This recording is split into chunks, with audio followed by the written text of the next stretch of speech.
It's been said that the great challenge of diplomacy is to do and say the nastiest things in the nicest ways. Today's guest has practiced American diplomacy at the highest levels and turns his experienced eye to the challenges facing the United States in the second Trump administration. He's Frank Lowenstein this week on Story in the Public Square.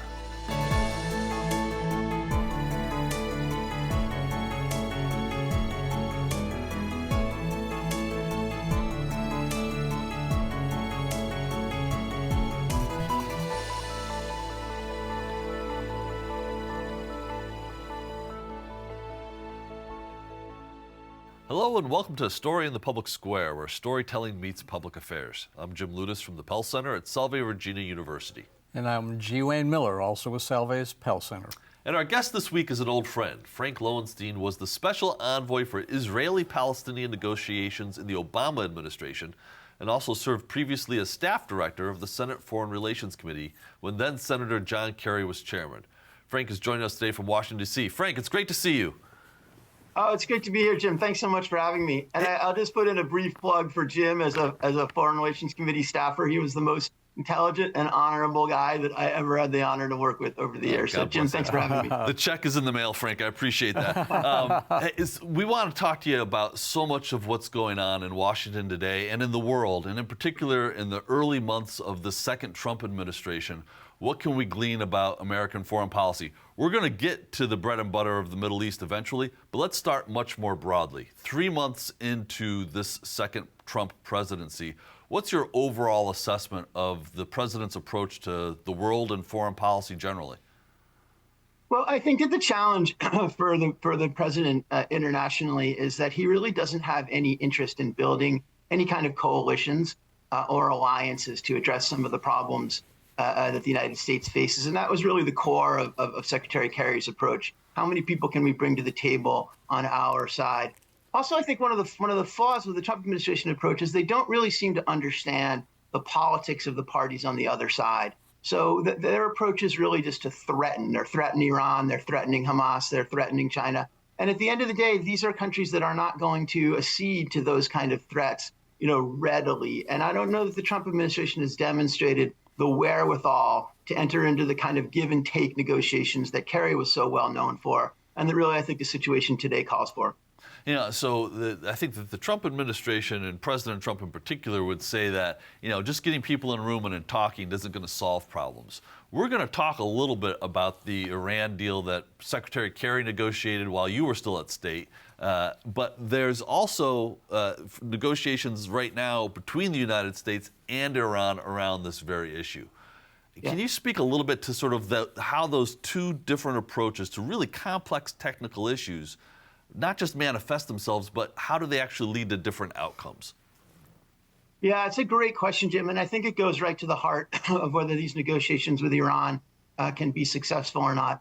The team that Kerry pulled together to negotiate the Iran nuclear deal was incredibly large and had a lot of very sophisticated players involved. Ernie Moniz, the Secretary of Energy, and a whole slew. It was really a whole of government approach. How are we going to address at a very technical level what the Iran nuclear program is attempting to do, and how we can put it in a safe box, right, so that we can have this diplomatic answer to a very, very difficult question. I just don't think the Trump administration has anywhere near the wherewithal to negotiate a deal of that complexity, right? It was also a multifaceted deal. Obviously, it was the Perm 5+1 that negotiated that deal with Iran. And again, it goes to the question of, do you bring others to the table with you to strengthen your negotiating position? Trump is really going it alone when it comes to Iran, and that really sort of reduces our leverage over the Iranians, especially given that the Russians and the Chinese and a lot of others are really prepared to align themselves with Iran to defend Iran's interests in a way that may be counter to our own. So whereas in the past, we had the Russians and the Chinese at the table helping us to negotiate this deal. So we knew they weren't going behind our back, right, to tell the Iranians, hey, you don't have to give in to this demand or that demand. We were all on the same page with that. And I think we're seeing the sort of the opposite of that dynamic now, where it's just Trump saying, I'm going to bomb you if you don't accede to my demands. And it's just hard to see how that's going to work. So really quickly on just staying on Iran for just another moment here, the deal that Secretary Kerry negotiated effectively froze and monitored the Iranian nuclear program well short of their ability to have enough enriched uranium to produce a bomb. Those restrictions have been gone since the first Trump presidency. How likely are we now to get a deal that will be as good as or better than what had previously been in place? That's a great question, Jim. You've really gone right to the heart of the matter. If Trump were a sophisticated player in all of this, I would imagine he would take the JCPOA, which is the deal that Kerry and others negotiated, and use that as a baseline, right, to expand upon it, to improve it, to extend all the deadlines. I think one of the big concerns with the original deal was that it was time limited, right? And so what I think the Trump administration would do if they were wise was not to try to recreate that entire incredibly complex technical deal, but just rather look to extend out the timeframes.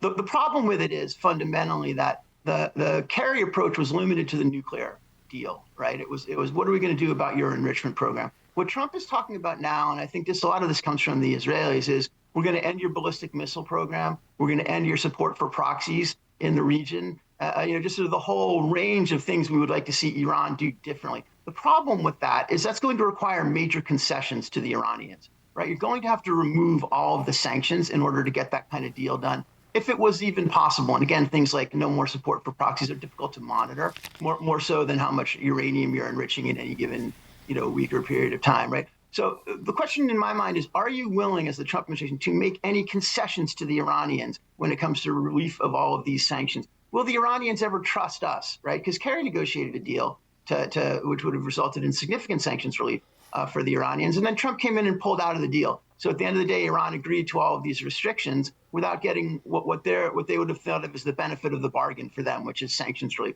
So it's very difficult for me to imagine how the Iranians would trust Trump to follow through on removal of all of the sanctions, and then that they would trust subsequent administrations to stand by that deal. So there's a really difficult question here, in terms of the absolute absence of trust on both sides and the demands that the Trump guys are making relative to what's realistic to expect out of the Iranians. So I don't think there's a real high likelihood that this is going to work. I think what they may be able to do is something along the lines of what Biden did. Right now, Biden didn't want to go back into the Iran nuclear deal. Right, he had every chance to do that, and I don't think they like the politics of that in the Biden administration. I think there was a lot of domestic political blowback against the Iran deal. Basically, people that didn't really understand what it did and the requirements of making that kind of a deal. Right, so what they agreed to was a temporary extension where Iran would agree to limit its uranium enrichment and they'd get some limited sanctions relief. Now, what Trump did when Biden did that was he criticized Biden for having released some small amount of money to the Iranians as part of this quid pro quo.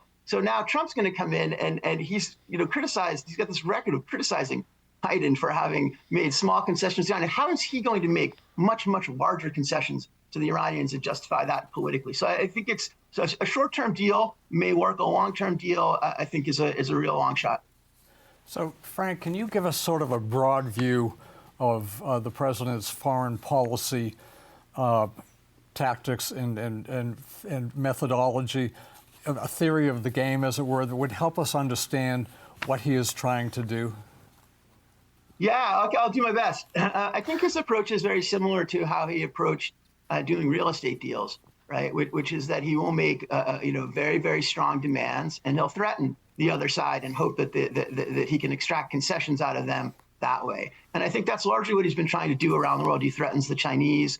Obviously, he's threatened Hamas. He's threatened the Iranians repeatedly. And the result of that is you really put the other side in a box. So maybe in the United States, if you're dealing with a contractor on one of your real estate deals, he doesn't have the wherewithal to go fight you in court. And so maybe you can just sort of extract concessions that you wouldn't otherwise have been able to by threatening legal action and by making outlandish demands. I just don't think there's a lot of evidence that sort of approach works internationally, especially, and I emphasize this, when we're going it alone, right? At a time when the United States is receding from the world, the idea that we can just threaten the other side, make outlandish demands, and get them to agree to things that would have been previously unthinkable. And because Trump has said something so much more outlandish, they seem reasonable. For instance, on Gaza Strip, right? Trump is threatening essentially to remove all the Gazans from Gaza and threatening to, bring hell to Gaza if they don't accede to his demands. Problem is, Gaza's already hell as far as those people are concerned, and they won't make that kind of a deal without, getting major concessions that Trump has no interest in getting. So I think the short way to think of it is that he's got an America First agenda. where he's trying to bully other countries and parties into doing what he wants. And there's just very little evidence, that kind of approach is going to work. So you mentioned Gaza. Where do things stand now in Israel's war on Gaza? And keep in mind that we're taping this in late April. Yeah, well, we're at an interesting juncture right now. The original deal negotiated by Biden and got the Trump really got over the hump with the Israelis. Had what we call phase 2, where there's supposed to be negotiations on how to finally end the war, right, and get all of the hostages back. Problem is that Netanyahu doesn't want to negotiate an end to the war. He just wants to get the hostages back. And so we're in a position where he's not willing to offer Hamas what the original ceasefire required of him, right, which is negotiations to really end the war, and is instead saying, just give me more hostages in return for an extension of the deadline, right? And so I just don't think that there's any basis for a deal there that's really going to resolve this conflict, because, I just don't think that's what Netanyahu is interested in for his own political purposes. We had an interesting negotiation with Hamas and Israel in 2014 during the war that broke out there after our two-state negotiations failed. And what I really learned from that is that the Israelis have no interest in negotiating any kind of outcome with Hamas, right? They view it as a sort of an insult to have to even talk to Hamas. The only reason why they're entertaining any of this is because the hostages are out there. But do not expect the Israelis, certainly not this Netanyahu government, to make any of the kind of concessions that Hamas would require in order to truly end this war. Now, at the same time, neither side really seems eager to go back to war just now, right? So we'll see where we are when this airs in 6 weeks or whatever it is. But I think that there's a point in time where the absence of the war becomes more and more difficult to restart the war, right? And so I think we could see this period extending out for weeks or even months. Because again, Trump doesn't want the war to resume. He doesn't want Israel to have to make any concessions to Hamas, but he also doesn't want the war to resume. Remember, his narrative politically is, I'm the ender of foreign wars, right? And I'm the guy that gets the hostages back, right? So you're in a situation where he can neither end the war nor get the hostages back, but doesn't want to give up on either one of those propositions. So that's why we're in this extended interregnum. My guess is that the war will resume at some point over the course of the next few months. And what I'm really concerned about there, and what I think everybody should be concerned about, is the plight of 2 million perfectly innocent civilians in Gaza. I mean, oftentimes it gets lost in the discussion of, Israel has a right to defend itself, or, there's obviously been a lot of domestic political turmoil around all this issue. And I think it sort of misses the point at one level, which is that this is not about Israel and Hamas for the 2 million people that live in Gaza. This is about their day-to-day lives, where they want to live, where they want to raise their families. They want to have an actual life. And they're getting pushed around the board like chess pieces. And increasingly what the Israelis are trying to do now is to implement the Trump vision, right? Which is really to resettle Gaza, to turn it into the Cancun or the Riviera of the Middle East by getting all the Palestinians to leave voluntarily. But there's nowhere for them to go. Most of them don't want to actually leave their homeland. So it's not a realistic plan to end the war. What it is carte blanche for the Israelis to destroy Gaza completely, to put the people there in such an unbelievable extremis that maybe they start to reconsider and think about leaving for somewhere else. But that policy will result in tens of thousands of more. I mean, there was almost 50,000 Palestinians killed in the first phase of this war. They're talking about doubling down on the prior approach, right? So destroy everything that hasn't been destroyed, put the people in an even worse situation, maybe restrict humanitarian assistance, right? And then hope that they're all going to leave, which would normally have been considered an illegal operation, right, under international law. But Trump's given them now the imprimatur of pursuing this as if it is a valid goal on the ground. So I hope that the rest of the world, and maybe the United States at some point, will stand up and say, look, the people here, the civilians in Gaza had nothing to do with starting this war. They're not members of Hamas. They want nothing to do with it. They're protesting against Hamas. We have to take care to make sure that they're not put in any worse of a situation than they might otherwise be put in. And I think sometimes the Israelis' attitude has been just the opposite. Try to pressure Hamas by putting an enormous amount of pressure on civilians. Frank, I'm not sure I'm not sure what the question is here, so I'm just going to go for a second. But you've spoken elsewhere about Secretary Kerry's view that our foreign policy issues are others' domestic policy issues. But in your sort of unpacking of the current conflict between Israel and Gaza, we've got to consider domestic politics in Gaza, domestic politics in Israel, domestic politics in the United States, and domestic politics in the neighboring region. How as a diplomat, and you're an experienced, seasoned diplomat, how as a diplomat do you navigate all of those shoals while you're trying to move towards what I think everybody would say the goal should be, a just, enduring settlement?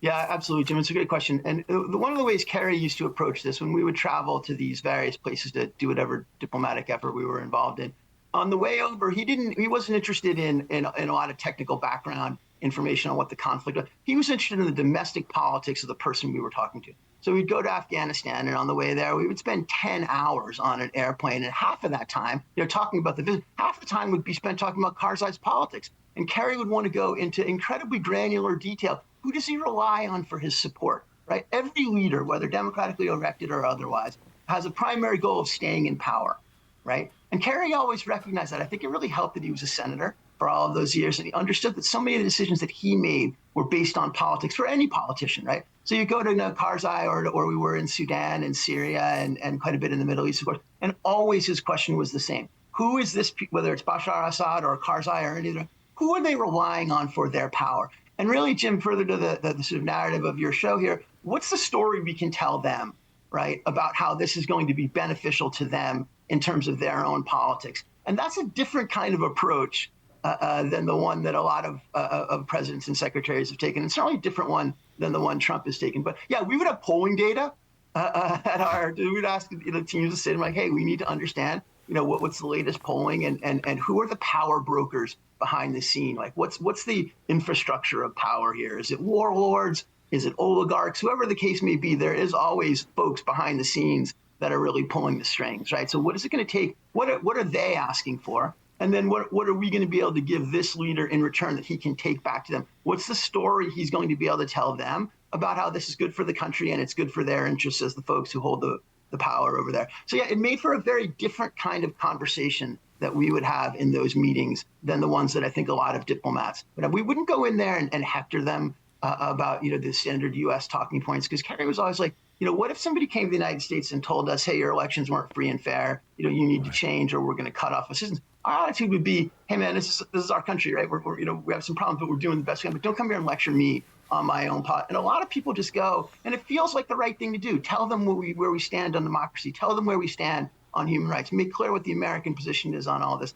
Instead, Kerry would go in and say, of course, you understand we stand for this, and this. But here's how I can make this work. Here's how I can make your political interests and mine align together so that we can try to find a solution that will work for both sides going forward. But he was always willing to empathize with the other side. He could put himself in the shoes of the other party, as distasteful as that often was. We were in Sudan with some, these guys are genocidal war criminals. We never actually met with the actual war criminals, but they're seconds in command.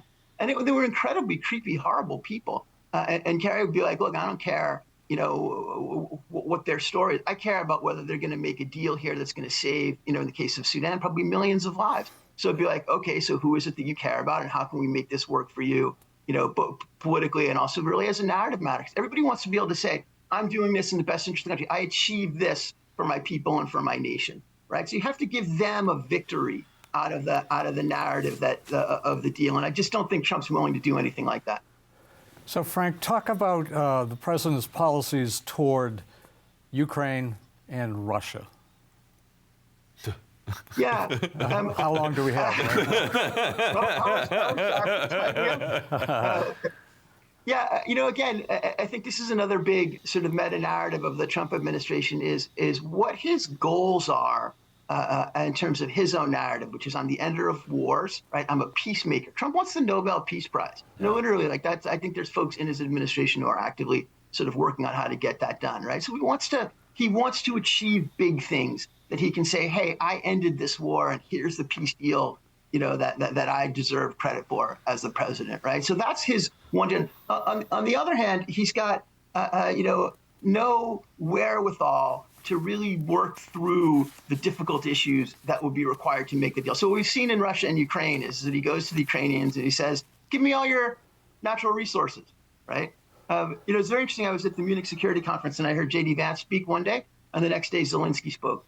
And Vance got up there and said, basically, the United States we have no interest in advancing democracy or human rights around the world. We have an interest in advancing an America First agenda, right? And then you had Zelensky got up and said, we can't rely on the United States anymore. We need a European army to protect us, right? So at the same time, Trump is asking for so much out of the other side, he's willing to offer less than presidents have ever really been willing to offer. And he's really receded from a position of influence on a number of different realms. And so the result of that is that there is no coherent plan behind all of this other than I want to make peace. I'm going to try to bully both sides into accepting that. And if they won't, then I'm going to walk away, take my ball and go home. Or in the case of Israel and Iran, perhaps authorize Iranian military strikes.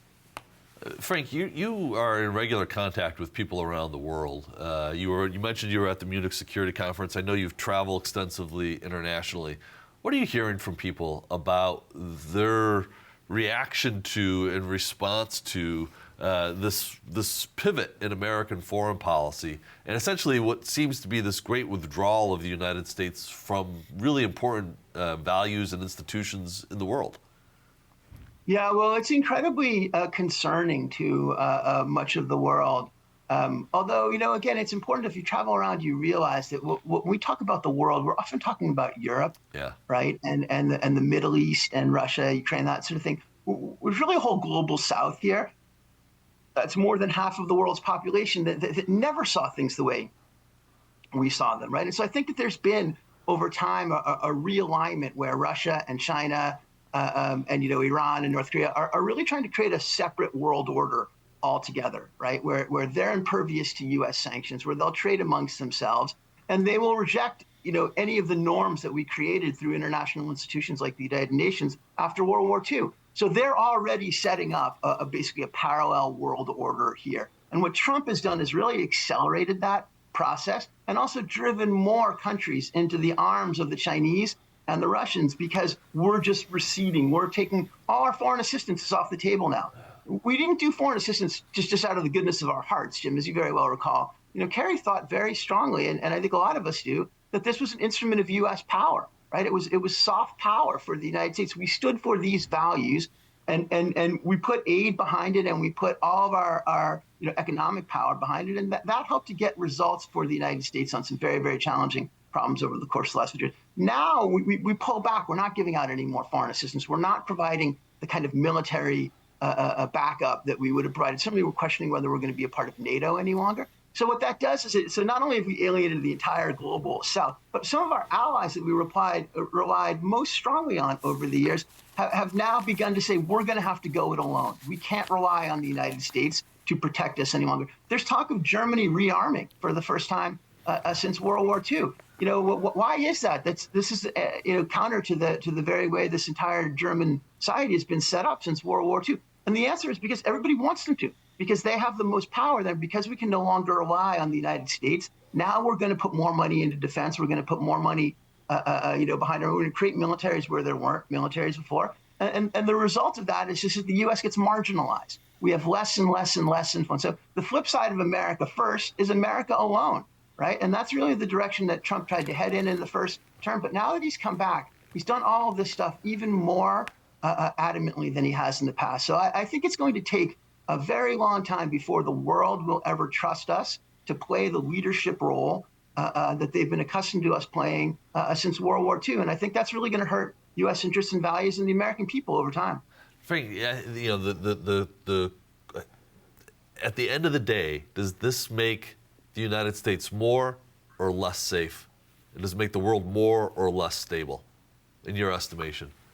Oh, I think it absolutely makes us less safe, and I'm sure it makes us the world less stable because we provided a lot of that stability around the world, and we no longer are even attempting to play that role. Right? I mean, I thought it was interesting that one of the first agencies that Marco Rubio shut down, bureaus in the State Department, was democracy, human rights, and labor. Right? And the reason why is because he doesn't think it's the United States' job to promote democracy anymore, or to promote the rule of law, or to promote human rights. So if we're not going to be doing those things, right, in accordance with a system that we set up the whole United Nations system and all the economic treaties and alliances in order to advance U.S. interests in a way that didn't require the United States troops on the ground everywhere. right? So there was a sense of collective security, but we were the backbone for that. We were the ones who provided the muscle behind that. We were the ones that kept order, that imposed this world order on everybody else in conjunction with our allies. If we're not doing that any longer, then there's a sense that says might makes right now. So invasions of other territory, right? We had, even during George Bush, remember the Iraqis invaded Kuwait, and we said, you can't invade foreign territory or we're going to step in and kick you out. So the next country that thinks about invading says, well, hang on a second, we might be at war with the United States. I don't think any of that's going to happen anymore. No one thinks that they go invade another country, that Trump's going to come in and somehow or other stop them from doing that. So that's going to increase instability, the sense that might makes right, that if you can impose your will on somebody else, go for it. We're not going to interfere in that. And so I think you're going to have more and more of these conflicts emerging around the world that we effectively put a lid on, with our leadership and the threat of force and the actions at the United Nations and in conjunction with a lot of our other allies. So yeah, I think it's going to be a more dangerous world, Jim. Frank, we got about 30 seconds left, and I want to. You've been an experienced diplomat. You've worked on these issues for more than 20 years. At this moment in American history, what's your principal concern and what's your greatest hope? 30 seconds. My principal concern is the economy. Honestly, I think that we're not only damaging our economy in a way that could take years and years, but we're damaging the global economy, right? And that's going to be, I think, something that's going to have an impact on the day-to-day lives of people all around the world for as far as the eye can see. So that's what I'm most concerned about. What I'm most hopeful about is that once people see what the Trump administration stands for, and Orban and some of the other sort of right-leaning autocrat types, that they'll realize that that's not the way they want to organize their society, that there's going to be some blowback to this movement to the right internationally, as the people see that these policies don't actually benefit them. So that's my cause for optimism over time. Frank Lowenstein, I always feel smarter after I'm done talking to you. Thank you so much for spending some time with us. That is all the time we have this week, but if you want to know more about Story in the Public Square, you can find us on social media or visit pellcenter.org, where you can always catch up on previous episodes. For G. Wayne Miller, I'm Jim Ludis, asking you to join us again next time for more Story in the Public Square.